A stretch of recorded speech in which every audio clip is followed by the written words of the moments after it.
Welcome to another edition of Revive and Thrive. This is episode number 25, and I'm your host, Joshua Blum. Today's episode is brought to you by the letter Y. Y stands for yearning, and today we're going to talk about what that means in reference to burnout for physician fathers. For the past 24 episodes, we've been talking about little actionable steps to think about when it comes to this larger topic of burnout in physicians, and then specifically for fathers. It's relevant for this particular episode because I think one of the things that sometimes people struggle with, especially as they get older, is that they get into a rut. And one of the things that sort of happens with burnout is that it feels like you're in a rut professionally, where you feel like you can't get out of it. You feel kind of trapped. And so we're going to be talking about variations of that theme on today's episode. So I'm also recording this a couple of days before the Christmas holidays, if you celebrate Christmas towards the end of the year. So we're going to be wrapping up this podcast series as we have gone from A to Z. This particular topic in some ways sums up a lot of it, which is talking about partially conceptual things, but also some things to think about in your day-to-day life. The reason I bring up the holidays is because the holidays are for many people are not an easy time. If you're new, as a way of introduction, I'm a psychiatrist. I work primarily with young adults and children, but I would say that this particular time of year is a rough time. If you talk to people who work in public services like social work and the police, they'll probably tell you some variation of the same thing. If you work in the emergency room, you probably know this to be true. This is a time of year that is difficult for many people for a whole host of reasons. It's a time of year which is supposed to be happy in theory, but in reality has a lot of expectations and stresses built into it. I think for those of us who are parents, especially if you have younger children, there's a lot that goes into the holidays, whether you celebrate Christmas or not. If you don't celebrate it, then at least here in the U.S., a good portion of the population does. And that comes with some thoughts often of why don't we do that? And if you do celebrate it, then there's quite a bit of things that go with it in terms of making it a quote-unquote good Christmas, and a lot of expectations about gifts and things like that sometimes obliterate the whole spirit of the holidays. And that's sort of a background aspect of this particular episode, but one I thought I'd bring up in any event. When we think about the idea of yearning, I mentioned Y stands for yearning. Why did I decide to talk about that for this episode? One of the things that sometimes happens when we get older is we start to stuff the ideas and dreams that we had for ourselves that we may have had when we were younger, and we give them up in favor of more quote-unquote sensible things that you do when you're older, like, you get a job and you hold down a job and you go through the grind of everyday life. We get beaten down after a while. Many times people will look back nostalgically at their youth because it seems like they had less issues, they had less problems, less worries. I can tell you as a child psychiatrist that children have plenty of worries, they have plenty of problems, but the consequences for their actions are of course less. They may also be, bigger kids, bigger problems. The problems may not necessarily have as far-reaching of a set of consequences, and there may be less responsibility. So yeah, in some ways it can seem less big. That said, I think people often will look back nostalgically on these times, and many. Another reason I bring up the holiday thing is because if you look at many films and stories and stuff like that about this time of year, there's often an element of nostalgia about it. That, if we could, just returning to this previous time of my youth and so forth. I don't know if they still do this, but when I was growing up, the Christmas Story would play on loop for like 24 hours on some channel. I think it was like TNT or TBS or something like that on Christmas Day. And I believe that story takes place in the late 1930s, but it's all about this idea of what makes a good Christmas and the nostalgia and yearning kind of wrapped up in that. It's not unimportant. Sometimes when we're adults, we focus on a lot of things, practical things that need to be done.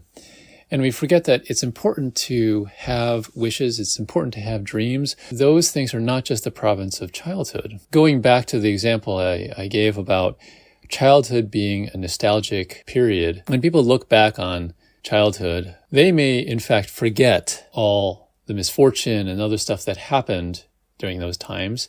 They may forget that they didn't understand many aspects of how the world worked and other things like that. They may not have had things like money and other resources to make things happen. And they may only just remember the good times. This is an issue even for folks that have very, very difficult lives. When you work in my field, you often work in the juvenile justice system or with Department of Child Services. It's very interesting because children, no matter how bad it is, up until a certain point, will often still prefer their own family, their own biological family, their own family that they grew up in, whoever they identify as parents, whether they're biological or not, whoever they view as their caretaker, whoever did the lion's share of the caretaking, they will often prefer those people, even if those people were actually fairly abusive to them. Now, at a certain point, that's going to change, but it usually takes quite a bit, really quite a bit, some pretty egregious stuff before. And usually the children have to be a little bit older. There's exceptions to everything, but usually they're a little older where kids finally said, okay, enough is enough. I'm not going back there. But often they will prefer the people that raised them, even if those people did not do a very good job of it, because, we often selectively remember the good times, not necessarily the bad times. This is never all bad. There's usually a mix of good and bad in there. And so I give that example just to kind of highlight that when we think about things and we look back sort of nostalgically on things, oh, that was a better time, that was a simpler time. Maybe, but maybe not. We have a way of selectively remembering things. Memory is very subjective in that regard. So one thing to think about. And then the other thing too is that sometimes we'll look back on dreams and wishes that we had in our youth and say, well, that was sort of silly. Was it? Was it really silly? Was it silly at the time? Sometimes we look back on those things in a similar, maybe it's like, I don't know what the word of anti-nostalgic would be, but we look at it and say, well, that was silly because I know better now. Yet, those things when we were younger may in fact made you happy. They made you hopeful for the future. They made you look forward to the doing things and be learning new things and the excitement for a new day. So what happens to that sometimes as we get older? As I mentioned before, life has a way of beating us down. We get mired down in the practicalities and all the sensible things, and we forget about some of the things that are maybe important to us. So this happens a lot, as you may imagine, or maybe it's already happened to you, or you've gone through it and so forth. But it happens a lot in medicine. People go in with idealistic intentions. I want to save the world. I want to help people. I want to start my own clinic in an underserved area. I want to work for Doctors Without Borders. All these things. But then they discover the reality of it is quite different than what they were thinking.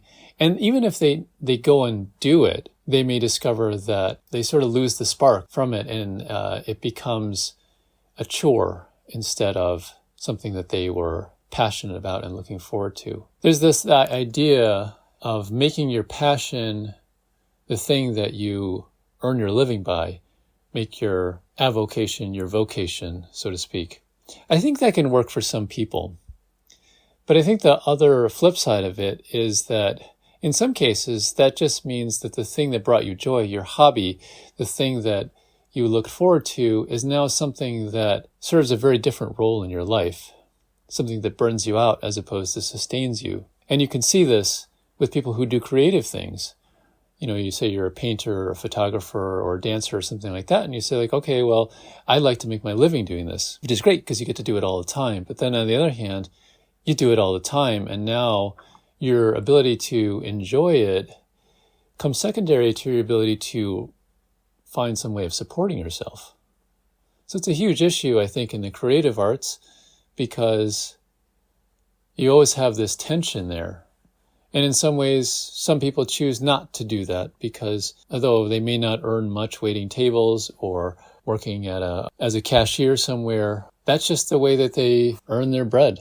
And then that allows them freedom or time to then do something they really want to do. Sometimes we get stuck in the idea that we have to love it in order to do it wholeheartedly. And sometimes it's the opposite is true. Like sometimes if we're not giving 110% all the time, it's not worth it. This kind of black and white thinking sometimes gets us in trouble because it makes us feel that we have to be full bore all the time, which in reality is not going to be possible. There's some times when good enough really is just good enough. I think us as physicians, we tend to be fairly driven and type A people, as not all of us, but I think, as for many of us. And so the idea of doing something sort of half-assed is usually not in our nature. So if we really hate something, we may in fact still do it because we've committed to doing it. And that's how we got where we are. But there comes a point where, just like the example about children finally saying no to abusive parents, where enough is enough. To sum it up, this is a long way of saying that I think it is important that we think about things that were important to us, things that we have yearning to do that we maybe haven't done yet. I also bring this up because often in the new year, people start to think about, I'm going to do X, Y, or Z in the new year. Why do we wait? Why does it take a new year to do that? You don't need to do that. You can do it really any time.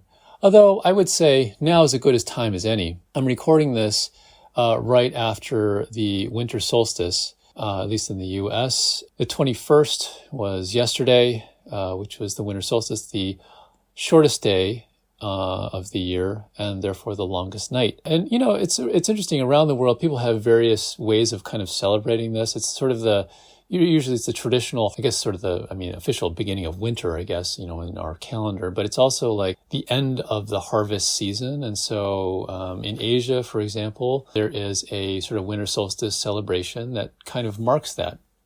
If you're in a Chinese-speaking country, it's Dongzhi, which is today. It depends on the Lunar New Year, where that is. But it's the sort of traditional winter solstice kind of event. But anyway, people will often celebrate these things in various ways, and one of which is doing exactly this, sort of thinking about some things that they want to remember, maybe from the new year, or let go of when it comes to this past year, or do differently. And there's lots of different ways of kind of going about this, but this is a great time of year to think about those things, because I would say those hopes and dreams are important. Even if you are an adult, I would say maybe they're even more important because you actually have more opportunity to make them happen. If you ask younger kids, what do you want to do? And they're like, I want to play for the NBA, and to be an astronaut and all these other kinds of things like that.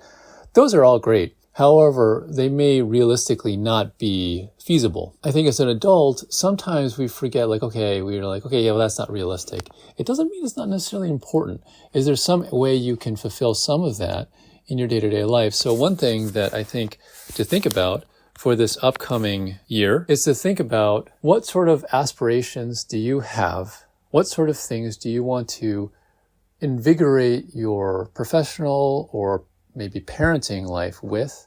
What sort of things did you not do as a kid that you think might help to bring back a little spice or excitement or peace or whatever to your life now that you've sort of given up in the favor of being adult, being sensible, doing the right thing? I'm not saying you should go and get yourself arrested. I'm not saying that you should go do things that are going to get you in trouble, but I would say there are things that you may have let go of that you did enjoy that you're like, I don't have time for that. I'm too old for that. Are you? And so I would ask that question to you because I imagine you'll find at least one or two things that you're neither too old for, too stiff for, too tired for, whatever, that you probably would still enjoy doing. You may even be able to do them with your children and introducing them to a whole other thing. So I'll give you an example. Maybe, in fact, if you have young children, they may want to do something like go ice skating. And you're like, I am not going to do that. I break my neck. Well, your children have to learn somehow. Who better to teach them or to at least show them that is possible to do than you if you already know how to do it? If they also saw you struggling, wouldn't that be something that you could then laugh about and do together as you both hold on to the side of the rink and waddle your way around? What better way to do something that challenges you both? So I'm sure there's plenty of examples like that in your day-to-day life that you might be able to think of. So that's where I'll leave it for today. If I don't happen to talk to you, then have a great holiday season, and we'll be back next week for our probably next to last episode. I think there will probably be one more after the new year that wraps things up. I'll talk to you next time. Thanks for listening and have a great weekend.